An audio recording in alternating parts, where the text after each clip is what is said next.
All right, guys, so we're going to review topic 4, which was multiplying decimals by decimals, and powers of 10, and using estimation, all that fun jazz.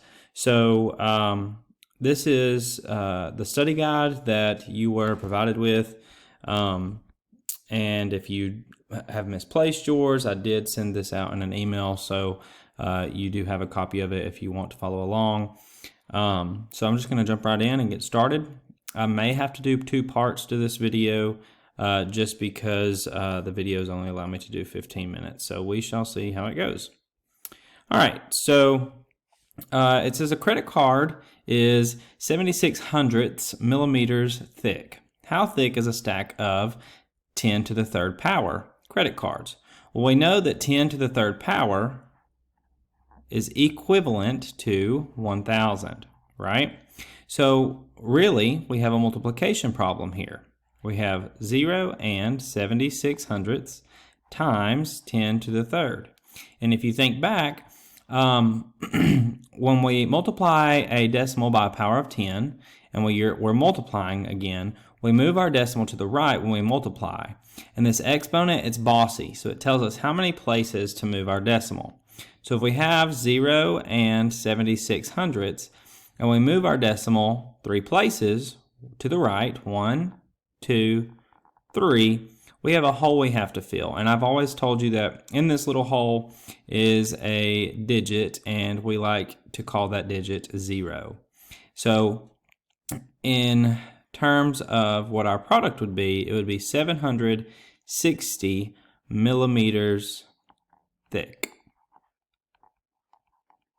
Okay, so let's look at number 2.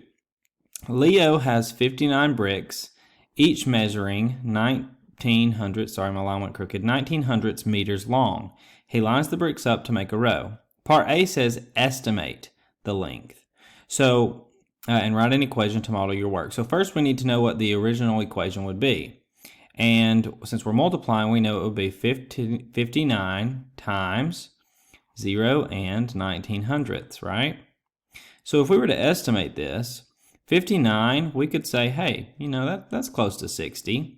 And remember, answers will vary when you estimate, as long as it's reasonable.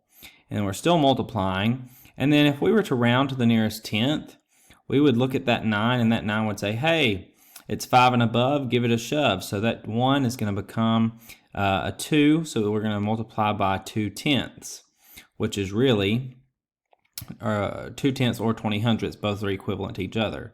And now we just have a regular whole number multiplied by a decimal. So if I were to rewrite this using the standard algorithm,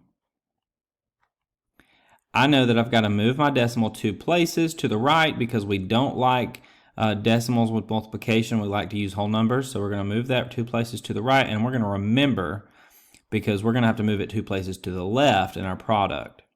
So 0 times 0 is 0, 0 times 6 is 0. I need a placeholder to move to the tens. 2 times 0 is 0, and 2 times 6 is 12. When I add those together, I get 1200. And then I've got to move my decimal 2 places back to the left, 1, 2. So we know that an estimate of Leo's row of bricks will be about 12 meters long. Part B says find the actual length. So the actual length means we're going to actually multiply 59 times 1900. So I'm going to do it over here so that way we can see. So 59 times 19 hundredths. Remember, we don't like decimals when we multiply, so we pretend that it's a whole number, but to do that, we have to move our decimal to the furthest place, past the ones place, 1, 2 places. I'm going to remember that 2 because I've moved it to the right 2 places, so I'm going to have to move it back to the left 2 places when I'm done. 9 times 9 is 81, so I drop the 1. I regroup the 8 to be added. 9 times 5 is 45. 45 plus 8 is 53, I believe. So 45, 46, 47, 48, 49, 50, 51, 52, 53. Yep, 53. Just had to double check myself. It's always okay to double check yourself. Then, in order to move to my tens place, I have to have a placeholder. And I can kill kill the 9 because I'm done with it. And I can also take away that regrouping because I don't need it anymore. Then 1 times 9 is 9. 1 times 5 is 5. So now I have 2 partial products I can add. 1 plus 0 is 1, 9 plus 3 is 12, so I drop my 2 and I regroup my 1. 5 plus 5 is 10, plus 1 more is 11. So I'm at 1,121, but I know that that's not the correct answer because I have to move my decimal back to where it came from, which was 2 places to the left. So if my decimal's here, 1, 2. So we know that the actual length will be 11 and 21 hundredths meters long. All right. Okay, let's look at the next slide. Okay, I'm going to change colors here because I'm tired of the boring old pen color. All right, so number 3 says Susan colored in the decimal grid shown below. Write an expression that shows the area she colored. So we see that the area she colored is in orange, and a quick way to find the product or the total number of that would be just simply to count the individual units that she colored. So I know she went 3 units across, and then she's got 1, 2, 3, 4, 5, 6, 7, 8 units down. So this is 3 and 8.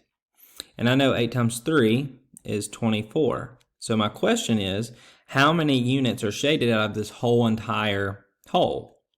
Well, we know that in this hole there are 100 units. So this is what the fraction form would look like. And our decimal form would look just as we say it. 0 and 24 hundredths. And I know the 2 numbers on the sides and on the top, 3 and 8, those are really tenths. So I know that my equation will be 0 and 8 tenths times 0 and 3 tenths gives me 0 and 24 hundredths. All right.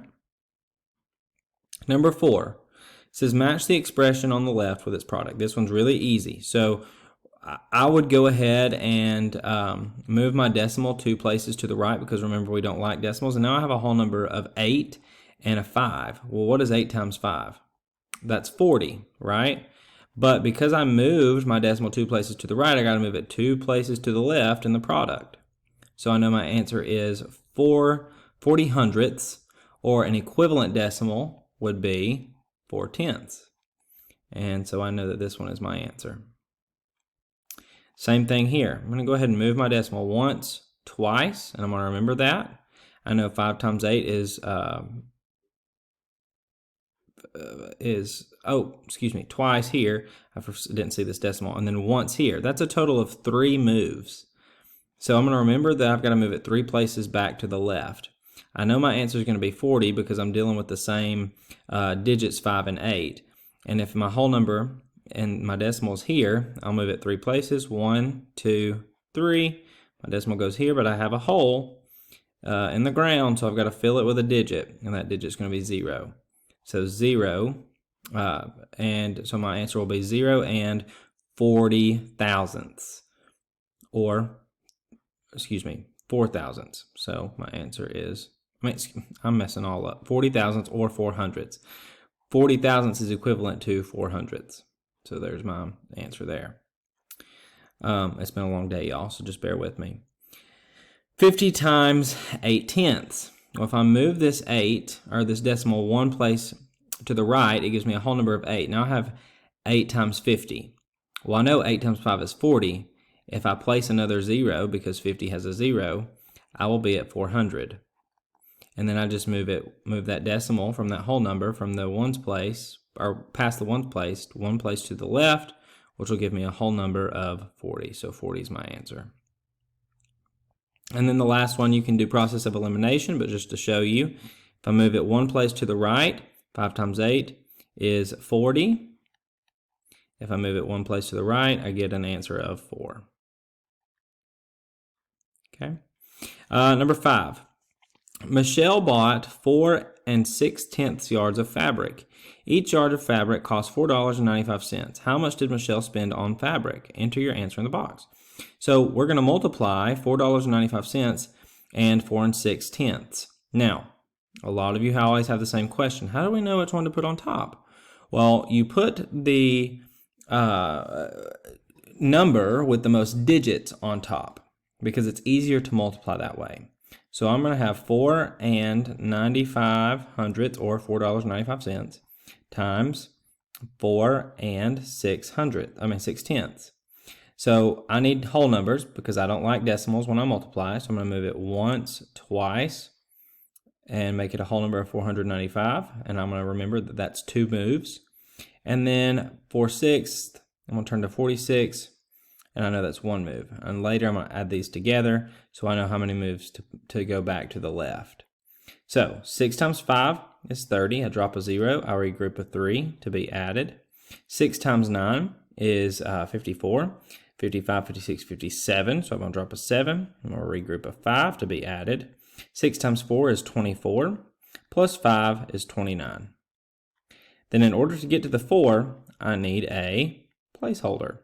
4 times 5 is 20, so I drop a 0. And, I got to kill that 6.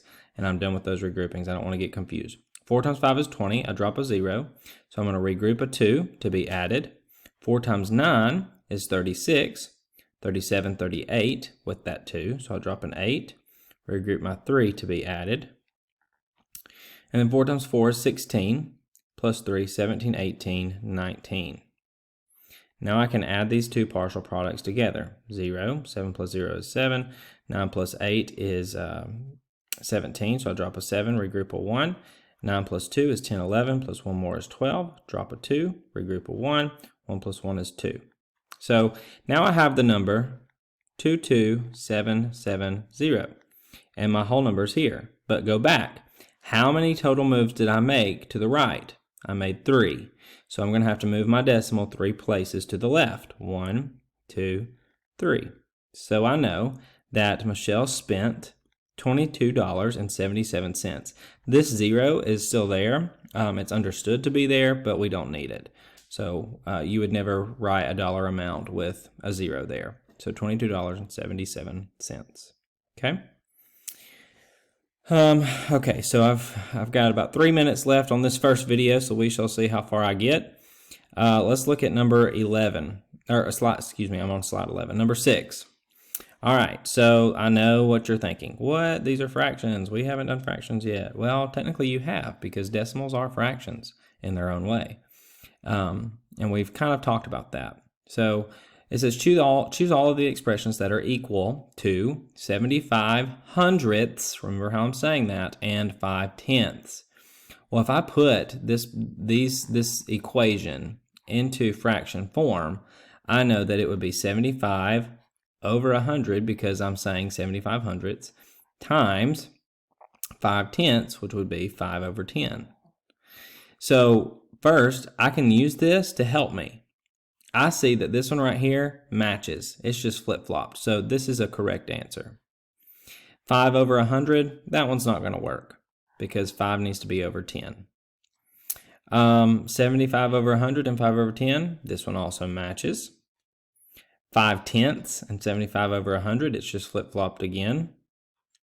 Oh, wait, I'm so sorry. This one matches. This one does not match, and I hope you could tell me why. Because I looked at 75 and it's over 10, not 100. So excuse my error there. That was a good time to stop the video and be like, Mr. Walker, you made a mistake. Now let's move on to the last one. 50 over 100 and 75 over 100. Now, what is an equivalent decimal to 5 tenths? Doesn't 5 tenths, isn't that the same as 50 hundredths? Because isn't there an understood 0 here? So would 50 over 100 be the same as 5 over 10? Sure it would. So, and we know 75 over 100 because 75 hundredths. So we know that this one would also be correct. All right.